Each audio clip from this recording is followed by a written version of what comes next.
And in other news tonight, the grandson of Ernest Hemingway, a writer in his own right, John Hemingway, has expanded into podcasting.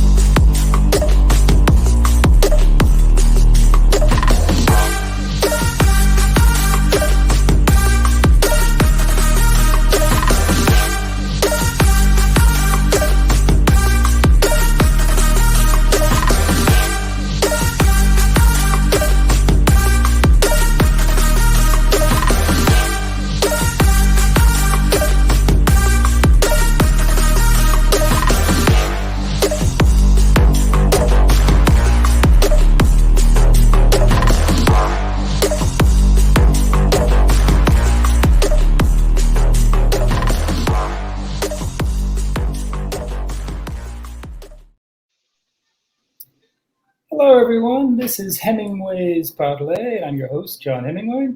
Our special guest today is Dennis Clancy, and he has a zillion things to tell us because literally he has done about a zillion things in his so far short life, but we all wish him another 100 years.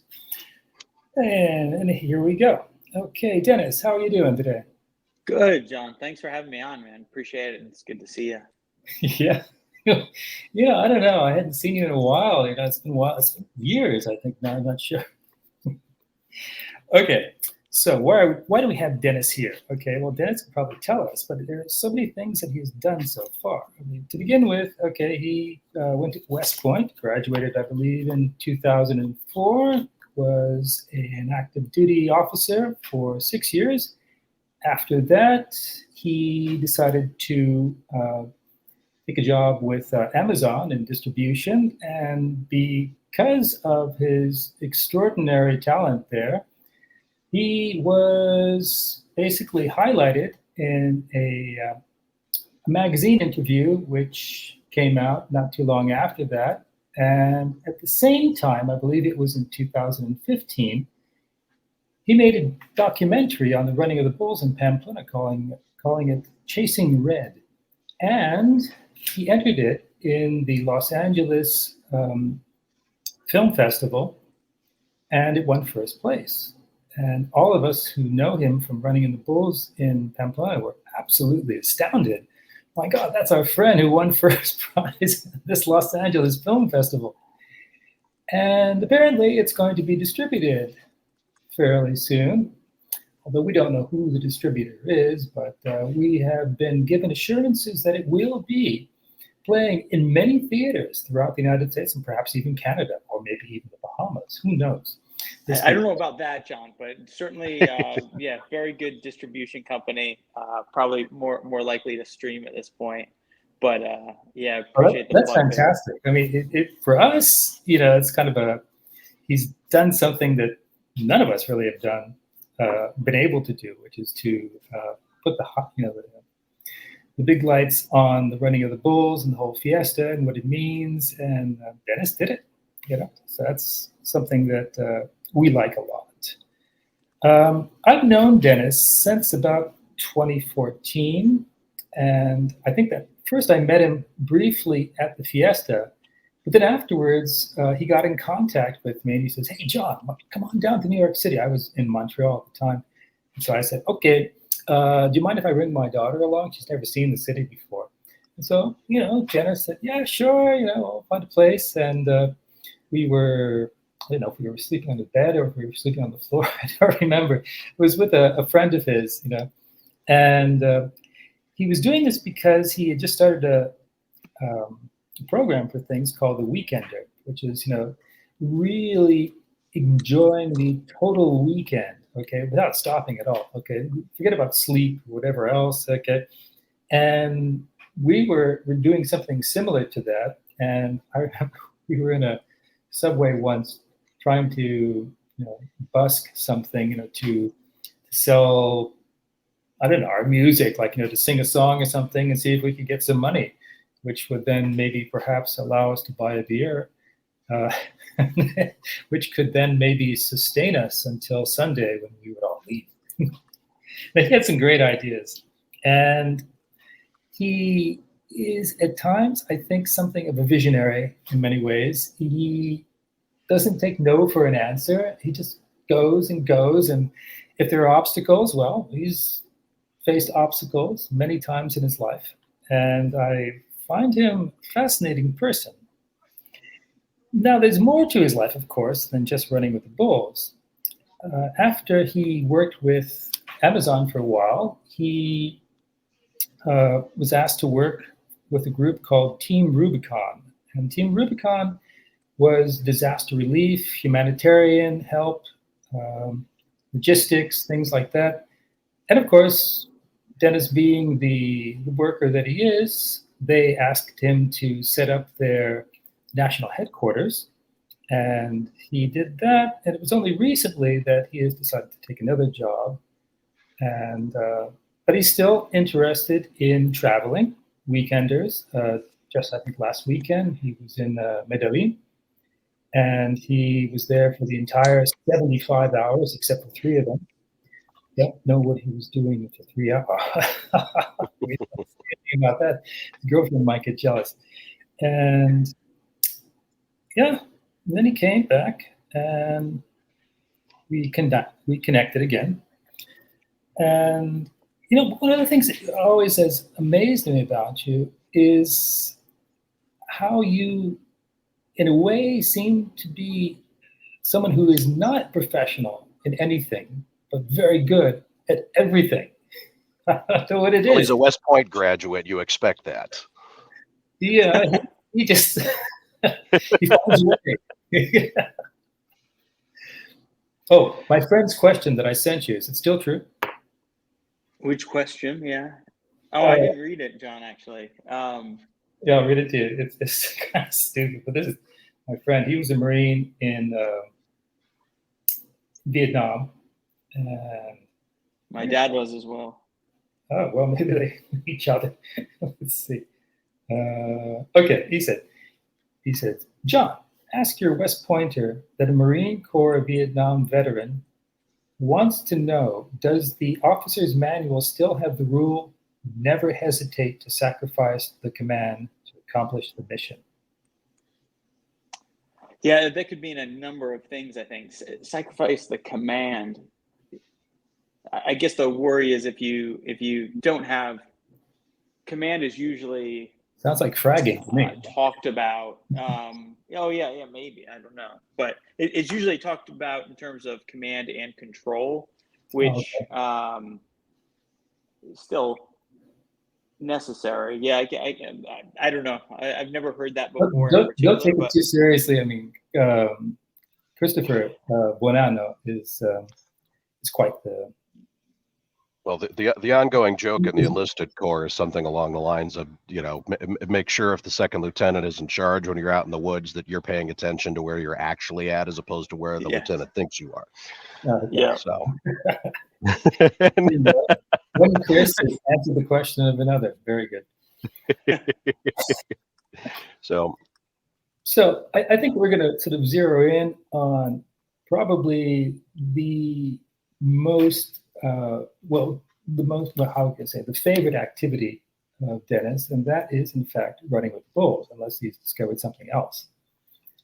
And it's probably travel, but yeah, we can talk bulls for sure.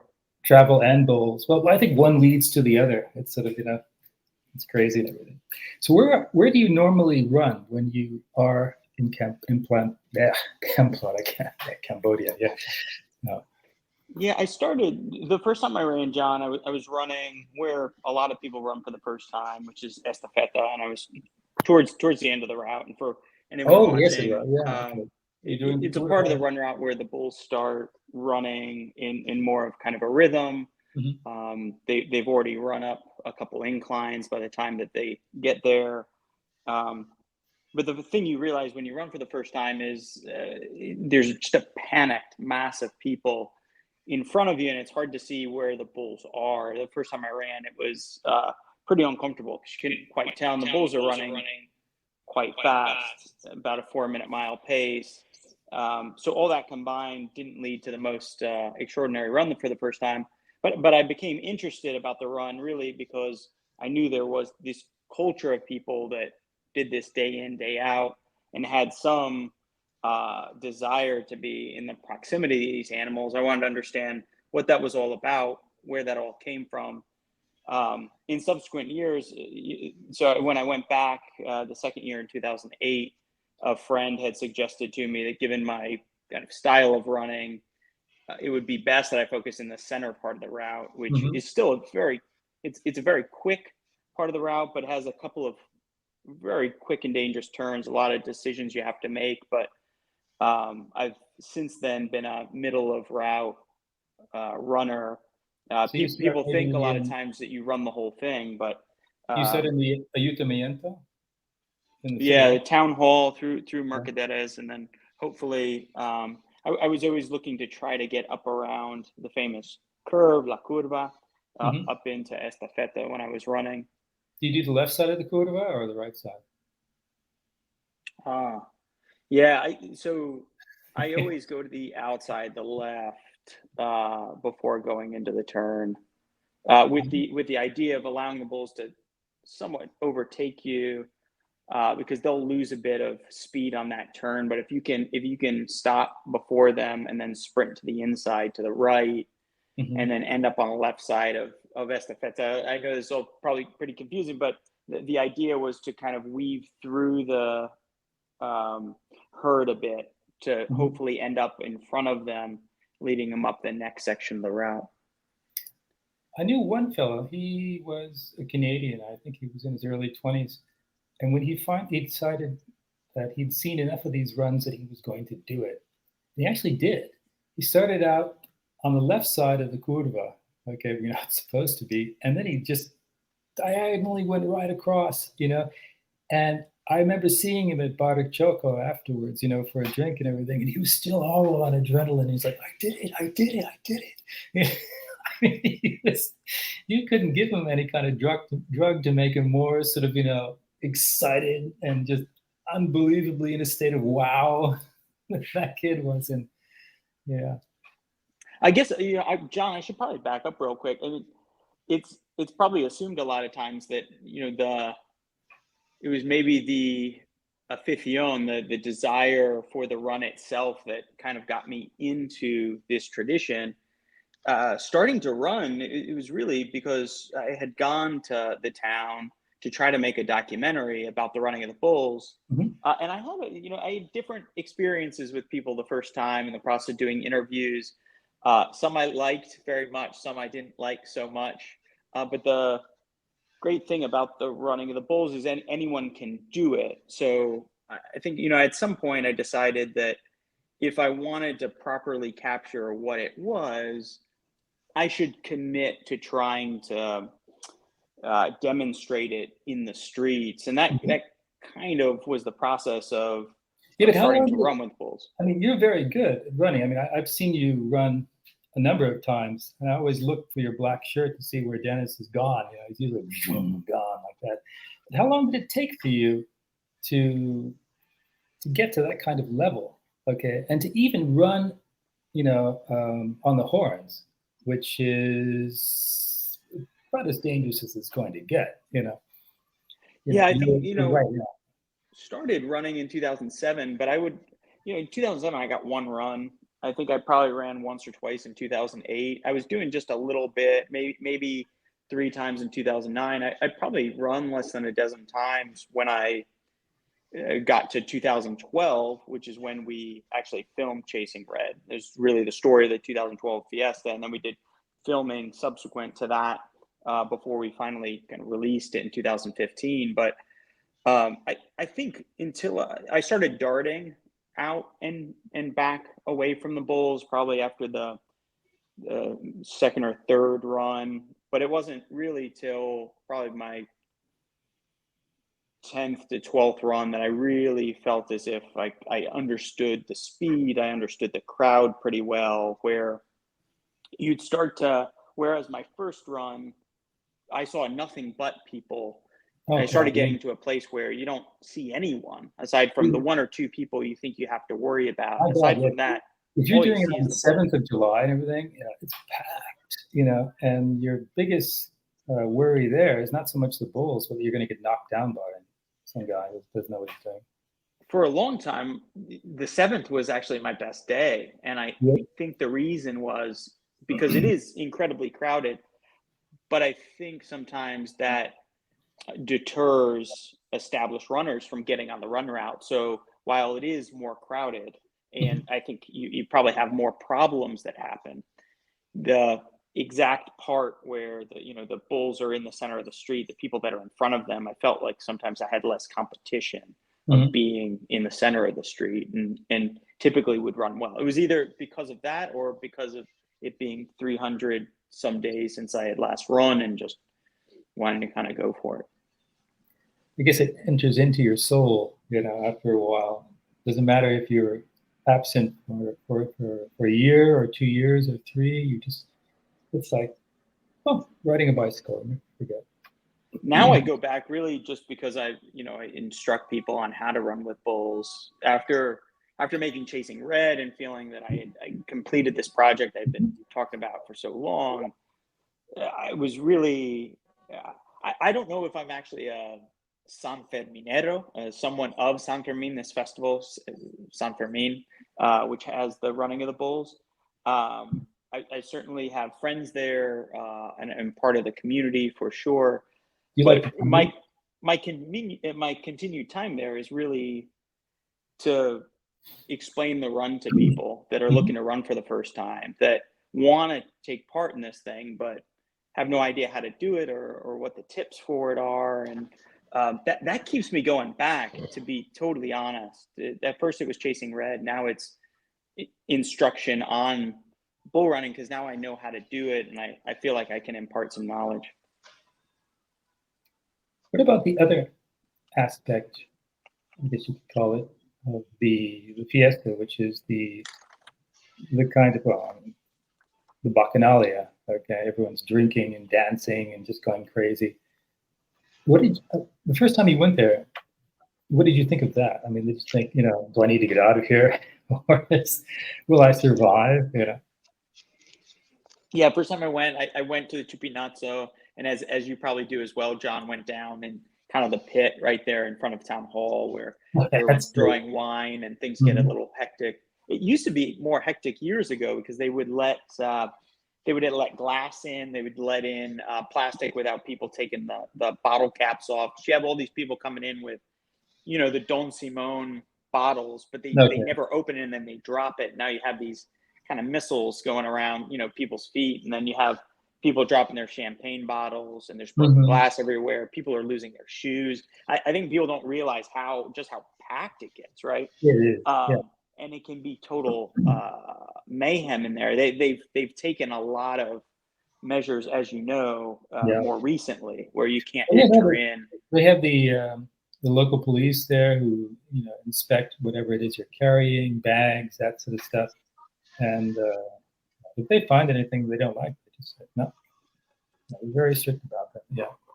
Yeah. In my early experience, it was really about understanding the bull run itself.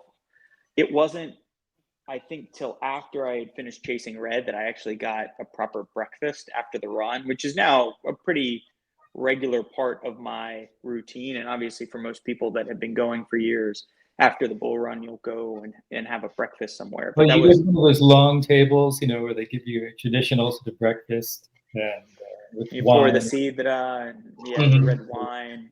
I think a lot of times, as people also confuse the drunkenness with the run itself, not realizing that there are most of those people that are getting very drunk are never getting on the run route. Those that are getting drunk are either trying to get on the run route and getting kicked off because they're spotted by the police or spotted by a runner who's concerned. Yeah. If you're shit-faced, you cannot go run with the bulls, much less with 2,000-3,000 people running at the same time. You're going to get knocked over and really screwed up. 100%. Yeah. But most of my days, John, particularly early in Fiesta, I might have 8 or 9 hours of that day that I'm actually just walking the bull run route with groups of people and explaining the run to them. So that's always taken priority over being at the Fiesta. And I'd be honest with you, I wouldn't be back at the Fiesta if I didn't feel like I had a good, kind of purpose there beyond the ability to just celebrate it. I think I'd go to some other party somewhere else. Yeah, there are other parties. Probably the Carnival in Brazil is something similar, or maybe in Orleans, yeah, the Mardi Gras. But I wouldn't, think bad of Pamplona in terms of its partiness. It's something, especially in the first part. My God, it just never stops. No, I agree with you. It's without equal for sure. I'm just not alcoholic enough to do it, more than a dozen years before I move on to the next one. Well, then you have a dozen years to detox. Yeah. That's so bad.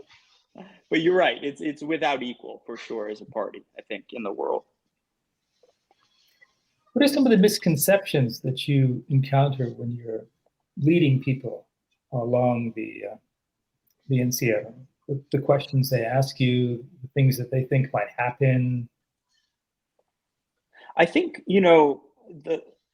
there's what I see in the town in general, and then I think there's a particular profile of the people I end up providing instruction to.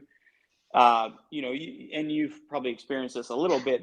Sometimes among outsiders, there can be this bravado, right? This idea of like, I'm not afraid of anything. I don't care about this bull, whatever. And as you know, the reality for runners in the town is much different than that. It's really kind of a reverence to the ceremony of it, a reverence to the bull itself, a desire to make sure that someone's not messing with the bull in some way. You want to not be hitting it. You want to stay out of its way. You want to give it flexibility. So the people that end up usually on my bull run tours, they have a general sense of, hey, I'm committed to doing this, but I feel like I should learn a couple of things first because this is not what I'm used to. This is not my world. And so among the people I end up giving tours to, a lot of times that kind of bravado is very muted. And I try to do the best I can to explain that, stay away from the bull, don't hit the bull. Yeah, it seems to be a common thing that people want or think that the ultimate goal of this thing is to touch the animal necessarily. And it's important people know that the more and more you disturb the animal, the more likely this animal is not going to like it and then do whatever it wants and start going after people. Yeah, if it becomes separated from his brothers, at that point, he slugs out, and literally these bulls will stake out the territory, and anything that comes within that territory they have, they'll try to kill. Simple as that. And people need to understand that that's why you don't touch the bulls or in some way make them lose the herd because they've fallen down or something, and then when they get up, nastiness oftentimes happens. People who are gored in horrendous ways.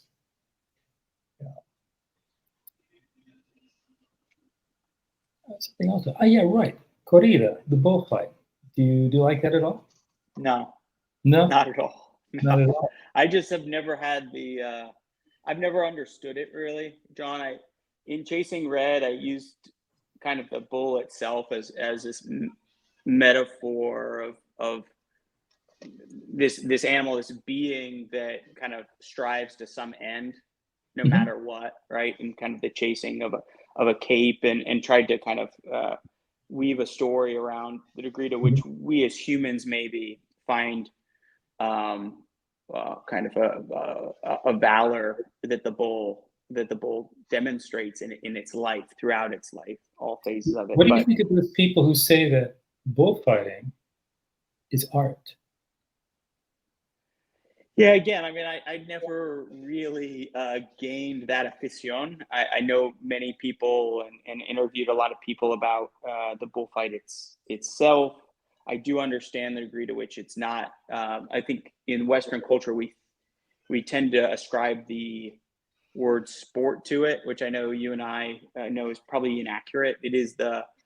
Well, yeah, I mean, if you read El País, it's not in the sports section; it's in the arts section, like with the symphony orchestra or a painting or whatever else. You know. Yeah, and I never want to insult anyone. I'm not of the culture and have never fully understood it. For those that are uninitiated and don't realize like the bull dies, I usually let them know it's the 20-minute sacrificial killing of an animal, just so that they like don't go into it with things. I am neither the best defender nor critic of the bullfight itself. I just never developed a particular interest or love of it. Yeah, it's a strange thing because as I was telling a friend of mine, something that said Alan Joseph's Hemingway scholar, now lives in Sevilla, very much aficionado, and he says that the bulls, the Spanish bulls, are descendants from the aurochs. And the aurochs were the bulls that we see painted on the caves of Lascaux and Altamira. And for him, what we have there, in fact, what did they paint? They painted themselves chasing after the bulls, leading them over a cliff where they would then, be killed and then butchered. And so that was very important to those people there because, in fact, most of their diet was protein from those animals, and then also things that they could make the bones and the hides and everything else. And so he said that the encierro, that is the running with the bulls, the thing which we find very fascinating and stimulating, was a mythic connection, you could say, to the beginnings of European art. In short, it brought us closer to the sublime of art and everything that it brings. And it's strange because you're looking at it and you're thinking, oh my God, running of the bulls, this is just horrifying, okay?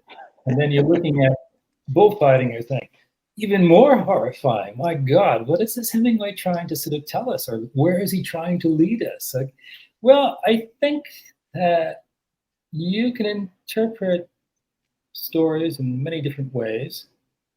And I've always found what Alan had to say about the encierro and corrida quite interesting because, well, it's a different culture, Spain's, not Anglo-Saxon.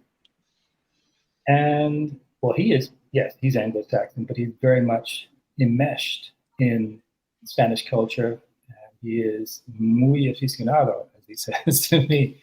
He knows his, places where he likes to go. He likes his matadors, mi afición, his love, you could say, of a certain team. I don't know, of the Yankees or whatever, or Kansas City. I don't know. Okay. But, no, I'm there with you, and I think I recognize there are, it goes deep into the culture, and I think there are, from my own standpoint, there are kind of unfathomable realities of the generations that have come before us, like the ways in which they lived, the ways in which they understood the world, connected with the world. I think there's certainly been for thousands of years this kind of idea of the just with the power of this animal, the Spanish bullfighting bull, the aurochs in the past, of being somewhat godlike in its strength. Have you ever seen one of these bulls throw someone up in the air?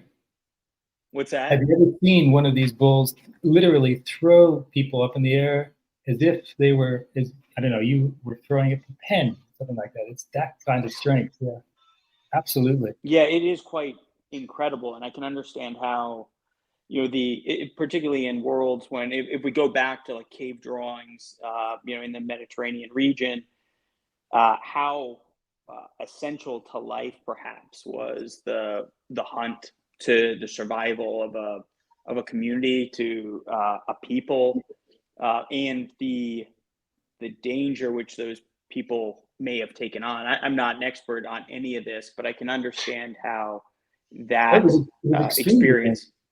Yeah.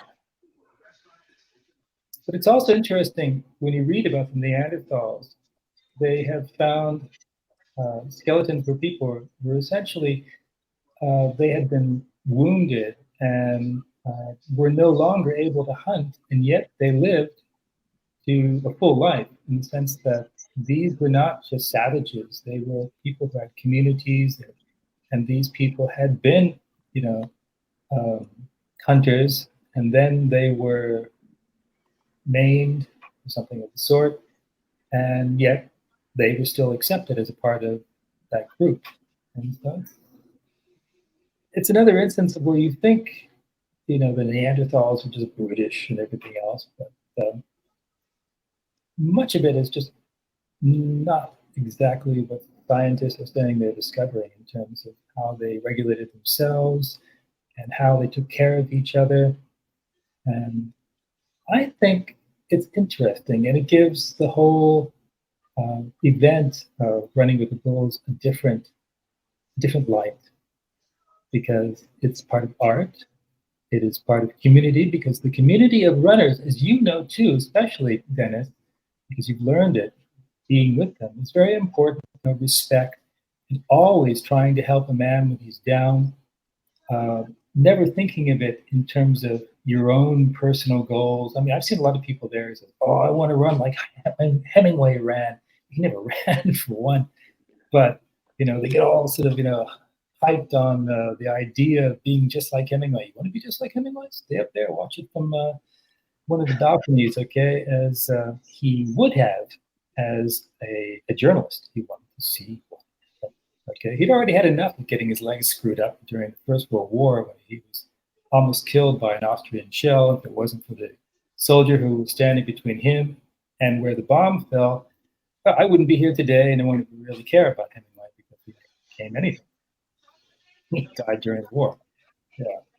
So the other thing I wanted to talk about was Team Rubicon. I was fascinated from the moment I heard that you were working for this group that would fly to disaster areas, to hurricane sites, to earthquakes. What was the most difficult situation you had to deal with? Whoa, that's a loaded question. I got to think a little bit. For anyone that doesn't know much about Team Rubicon, it's a disaster response nonprofit that was started during the Haiti earthquake, really in 2010. You were there? No, I was not there. Before. Yeah. I was there at the 2021 earthquake in Haiti. I started in 2015 during the earthquake in Nepal, which some people might be familiar with. But the organization was started by a few people that had recently come out of U.S. military service, saw what was unfolding in Haiti, wanted to somehow use their skills in a humanitarian sense. And then they came back from that with the aim of starting an NGO with the idea that people take off their uniforms, so they want to serve in some capacity, no longer for a government, no longer for a military, but to serve humanity. And so, it's a great thing. It's a cool concept. I had just finished making Chasing Red when that Nepal earthquake happened. In fact, I was at the Newport Beach Film Festival at the time, flew back to Phoenix where I was living then. I grabbed a bag, and 36 hours later, I was in the mountains of Nepal with teams. But the organization has grown considerably over the last 14 some years of its existence, focusing not just on kind of disaster response. A lot of what we do international has been focused around emergency medical teams, mobile medical teams, directly after sudden onset disasters. But the organization also does a lot in terms of long-term recovery and disaster relief here in the United States. Where did you find the doctors who were part of your team? It's a good question. The organization, I think, really leveraged social media at a time when people still used Facebook, for example. And it spread pretty quickly just from word of mouth. That initial team that went to Haiti, they went with a medic and met a doctor on the way who became part of their team. But we do a lot of outreach with medical systems around the country, looking primarily for sudden onset disasters, looking at emergency medical physicians, PAs, nurse practitioners, nurses. So we do a lot of work outside of the disaster cycle, so to speak, to make sure that we have a good roster. And then as soon as something happens, we'll look at particular people with particular, specialties to make these highly capable but small teams. Have you ever had problems when you were there gaining access to these places because some governments just didn't want you there? Yeah, no, that's a great question. There's always kind of two things that are happening with any disaster. You can, if you take an earthquake, for example, right? You can see the magnitude of it. You can get initial reporting within a couple minutes off of in terms of how many people are probably injured or killed from that incident. But the thing that the sending of international teams depends on is whether the system is really overwhelmed within that particular country. So there are plenty of countries that can absorb the need. They might go through a temporary spike, but it does take time to get a team, say, halfway across the world. So typically, you're saying, are we exhausting the resources within that country? Maybe within that city, then within the region, then within that country. If it's going to be a protracted disaster, what sort of teams are maybe needed to actually go? And then, yes, you are kind of embedded in your question. You're looking for approval from that host nation government. You want permission to be there and working because you also expect to integrate into that existing healthcare system within that country. The partner in all of this, particularly in the medical space, and there are various UN offices, but the World Health Organization within the medical space looks to partner with those host nations to help them with that initial decision making, but then also advise on what organizations might have the right teams and right solutions to be able to make a more complete response. Well, that sounds like quite the effort.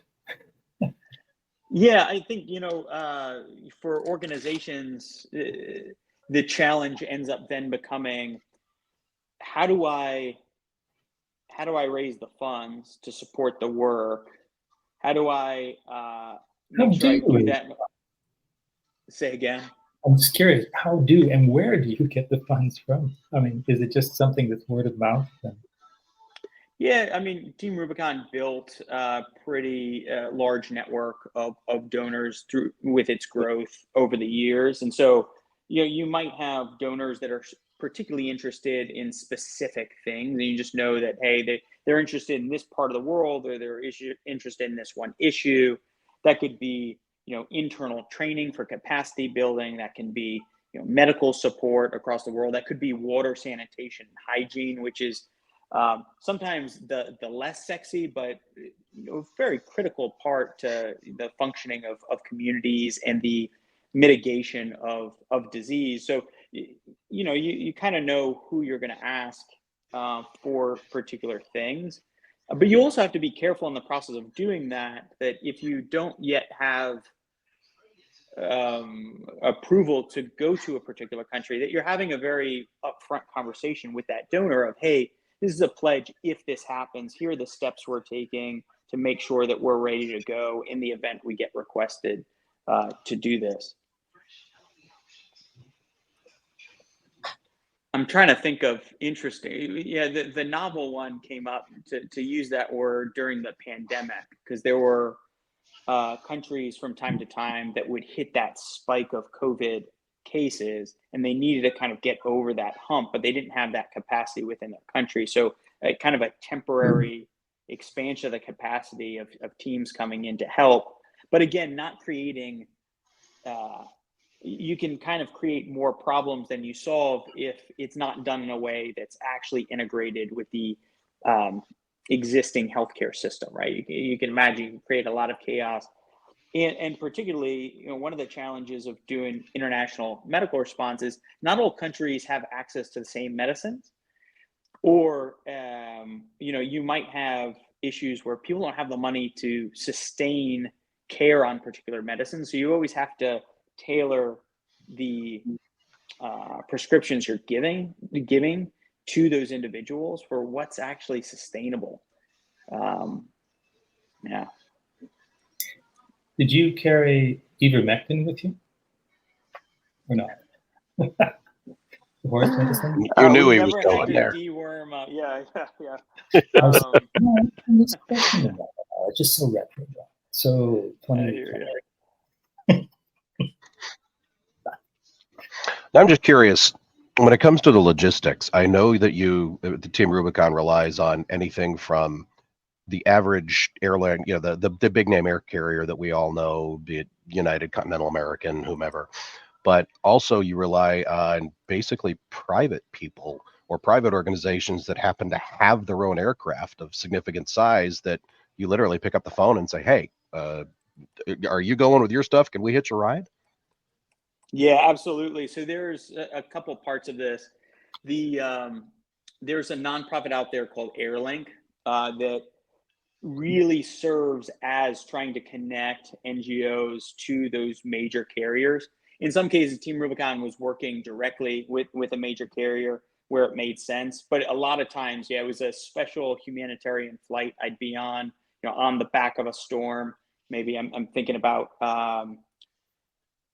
most recently when we were going to the Bahamas. That was 2019. Just one of them where you can get in that kind of that. That island got pretty much wiped off the Abaco. Yeah. Oh my God. So spent time in Abaco, and then we also did a lot of flood mitigation because Abaco really got the brunt of winds, and then had it was something like 95% of the buildings destroyed. Yeah. And to your question, Chris, that was I can't remember the airline. I'm not gonna guess what it was. Pretty sure it was JetBlue flying in with another NGO. Spirit into Nassau, but then it was private pilots. You have a lot of very wealthy people in the Bahamas that have helicopters and planes for getting to their private islands. A lot of those vehicles ended up being kind of donated. Their time was donated, and so the first time we got on Abaco, I think I was talking with you in those days, and you were telling me how difficult it was to get there and to get off and everything. Yeah, for sure. And especially because you don't want to create more burden on that community, right? Okay. If there's already a shortage of food, if there's already a shortage of shelter, a big part of humanitarian response is making sure you're not drawing on those resources. You can certainly feed into those resources. A good example of an NGO that does that really well is World Central Kitchen. This is Jose Andres. I don't know if you guys are familiar with that organization at all, but they, right after disaster, they're just focused on feeding people, right? But they're leveraging the existing infrastructure that's there in a lot of cases. So they're leveraging the cooks, the kitchens that are in these places already, because one, the disruption of the disaster is temporarily putting people out of work. This is putting money into the community. People are cooking the things people actually want to eat within that community, right? Versus someone coming from out and saying, here you go, here's a meal. Why wouldn't you like this? So that kind of locally centered approach to disaster response is huge. I know here in the United States, Procter and Gamble, not that I want to throw, any props in their direction, but I know that they have literal semi trucks that are set up with washers and dryers that they send, that they're staged everywhere, and they send them around the country. Like the example that I'm going to throw out is that I'm aware of anyways, were the tornadoes that walked up alongside the Mississippi there, Kentucky and Tennessee. Yes. I know they sent a whole bunch of those trucks over there. And you think about, well, why do we need washers and dryers? Well, they're helping people put back. I mean, obviously, clean sheets and towels help. Yeah, it feels Home better. It clothing makes help. you feel You're better. resetting everything. Yeah. Mhm. Procter & Gamble's got like, I want to say it's like 35 of these trucks set up between the US and Canada just for Yeah. that purpose, to do nothing more than show up and help everybody start cleaning up literally from their sheets and their underwear. Yeah, 100%. And that's kind of across the industry. You'll have telecom companies show up to make sure there's connectivity, because that's something that's overlooked sometimes as well. We worked a few times with an organization called NetHope, which is a consortium that pulls in companies like Cisco who donate routers and stuff. So if you have a humanitarian crisis, and a few years ago with kind of the diaspora coming out of Venezuela, is setting up Wi-Fi hotspots along that route, working with the Colombian government, working with companies, telecom companies, to make sure that people that are in a new setting have access to data, and they can do their own research around what resources are available, and they're not necessarily succumbing to people that might be preying on a large population moving great distances. That is, again, a story of what people can do, which is good, as opposed to all the craziness that's going on. You don't have any idea what's happening there. But you live in Texas, right? Yeah, And Dallas.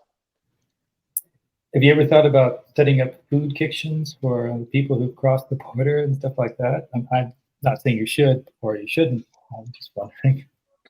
No, for sure. I think, with all NGOs, it's looking at what do you specialize in? What are your volunteers most, set up to do? And there are a lot of great NGOs in the United States. The first one that comes to my mind is Operation Barbecue Relief. That they show up and they start cooking tons of barbecue. Some of that tonight, man. Right? It's kind of like, they go and feed people. So in terms of stuff like that, definitely had various conversations around the border and what the needs are there, but really, as a humanitarian, nothing's off the table so long as you see something where there's some prolonged suffering of people. The first big principle, there are 4 humanitarian principles. The first one's humanitarianism, and that's really just confronting suffering wherever you find it. And so really across the world, finding where those problems are that you're maybe uniquely set up to have some impact for, and then to some degree, it's obviously the disasters that usually get the most attention are the ones that are in the news the most, right? But they aren't necessarily the things that have the greatest need, or where the resources are most constricted. And so sometimes it's having those conversations with your donors about why it's important that we go and focus on this issue versus this other thing they keep hearing about. So there's a lot of education on your part in terms of. I think so, in the sense that, you have very sophisticated donors that understand this, and have teams, people with foundations and the like, that understand these issues pretty well. Not trying to say that, but as humanitarians that are daily looking at reports and understanding the impact of different disasters, different places, and regularly studying this, you have a staff of planners. You can definitely play that part in the education and creating more of a dialogue with donors, to see where there may be gaps in knowledge, and if nothing else, even if it's there's disinterest in that thing that you think is really important, you're at least learning a bit, and you're having a conversation and building a relationship there. The best kind of donor is the one that doesn't restrict their funds. That's I shouldn't say the best, because really any kind of donation, any kind of space is helpful, and you certainly don't try to turn away as an NGO. But if you believe that you're not going to have strong impact in an area in which they want you to focus, it's very important to hold to another humanitarian principle, which is independence. And that's to say that all of what you're doing isn't guided by some other interest or some other set of priorities. It's really what the organization itself feels is the most impactful way to spend their dollars and reduce suffering. I could see eventually, once the conflict in Ukraine has been settled, that a group like Team Rubicon would be very, very welcome there, because that country is going to have to be rebuilt from the ground up.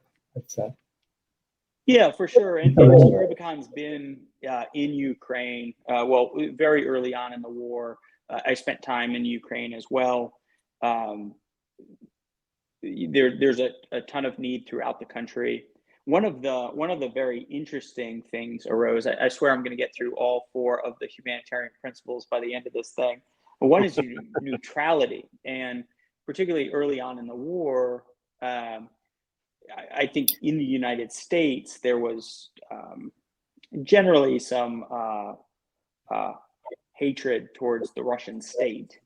And one of the things that humanitarians always have to balance is confronting impartially. That's the 4th humanitarian principle: impartially confronting suffering where you see it. So, treating people regardless of what their political affiliation is, their belief system, any kind of dimension of who they are, their race, gender, and the like.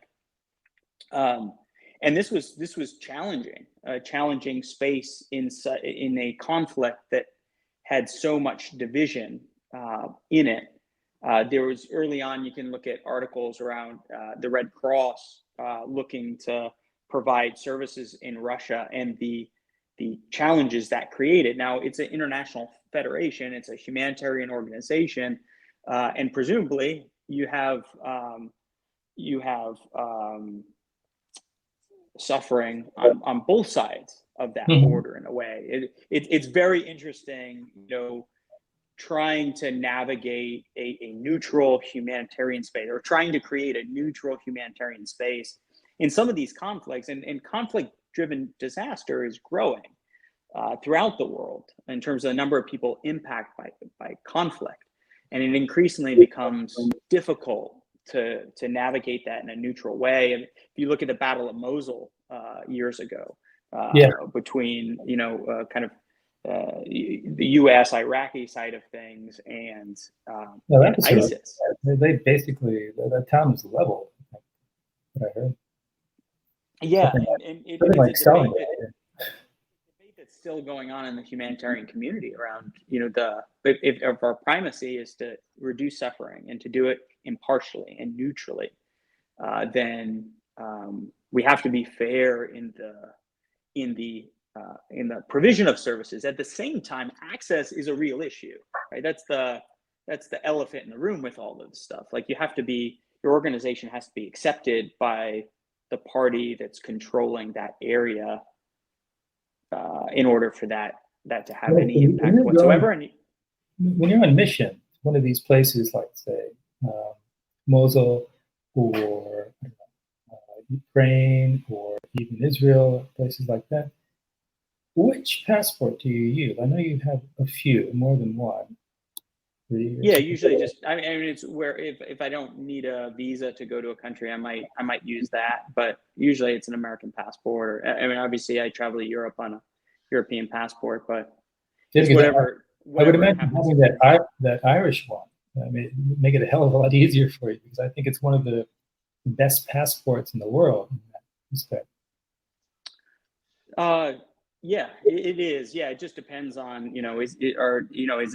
am I staying there a long time? Is this a business visa? Is this a letter invitation from the government? It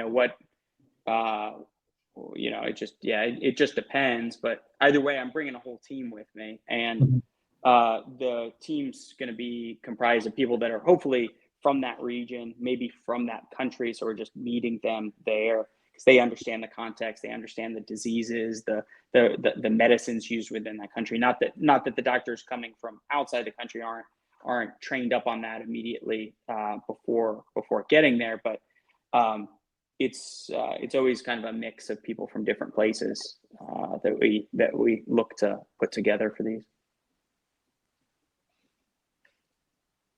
Well, that is, I think, one of the more interesting interviews we've had, Chris.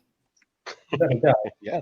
I wish we had talked more about this. I can talk about this stuff all day long, but I'll probably bore your viewers. It's just a fascinating space, and there aren't any easy answers to how to best provision services in a disaster or a long-term If anything, crisis. I think we have seeded the airwaves or the internet, okay?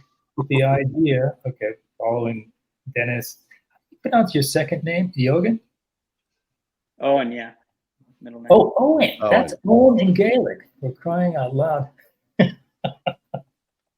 Yeah, I've got a stepbrother who spells his name Sean with an accent of the E. You know, his mother was born in in Ireland. Yeah. Gaelic. Yeah. Anyway, I hope that we have, inspired other people, perhaps, your age or younger or whatever, or older, who have skills which might be useful in the humanitarian world to step forward. And maybe there are some who will go to see the running of the bulls this year after what we've spoken about. Because, what do they say? Ya falta menos. Every day we say ya falta menos. There's one less day to fiesta. And on that note, I'd like to thank you, Dennis, for coming. This has been a real pleasure. And I hope that the distribution of Chasing in Red comes out. And I hope that everything is working out for you, and especially your apartment after the flooding. I hope that works out too. 100%. Yeah, John, thanks for having me on today. Chris, thank you as well for your question. Absolutely. Always a pleasure. And yeah, great seeing you again, John. Take care.